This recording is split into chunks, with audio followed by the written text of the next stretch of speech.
Okay काय सांगाल, बरेच दिग्गज नेते तुमच्या एरियात आहेत, असं असताना पण तुम्ही स्वतः नगरसेवक पदासाठी फॉर्म भरताय. आमच्या वार्ड क्रमांक 3 मधल्या जनताने मला मानसिक त्रास दिलेला, बोलतात तू उभा राहा म्हणून माझ्या जनतेच्या इच्छेसाठी मी उभा राहिला, फॉर्म भरून टाकले आहे आणि माझा फॉर्म सबमिट झाला आहे. कुठल्या मुद्द्यांवरती तुम्ही निवडणूक लढवताय?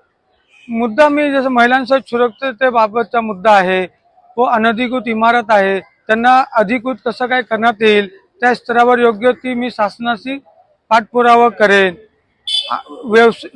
व्यसनमुक्त आमचा परिसर करेल आणि जे पण सरकारी योजना आहे ते प्रत्येकाच्या घराघरापर्यंत पोचवेल. आणि माझ्या उभा राहायचं कारण असं आहे की अगोदर हे वार्ड क्रमांक 3 या वार्ड क्रमांक 9 आणि 11च्या आम्ही बॉर्डर परिसरामध्ये राहायचो.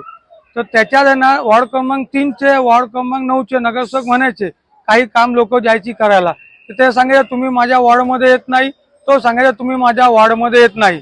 त्यामुळे आम्ही आमच्या स्वतःचा वार्ड निर्माण करण्यासाठी, आमचं अस्तित्व वाचवण्यासाठी जनतेच्या आशीर्वादाने मी फॉर्म भरला आहे आणि यशस्वी मी 100% होणार. किती मत घेऊन याल?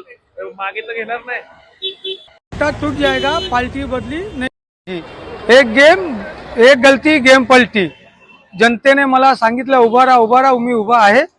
कमीत कमी 4000 मतांनी मला सिग्नेचर करून दिले. 4000 मत मला 100% भेटणार आहे.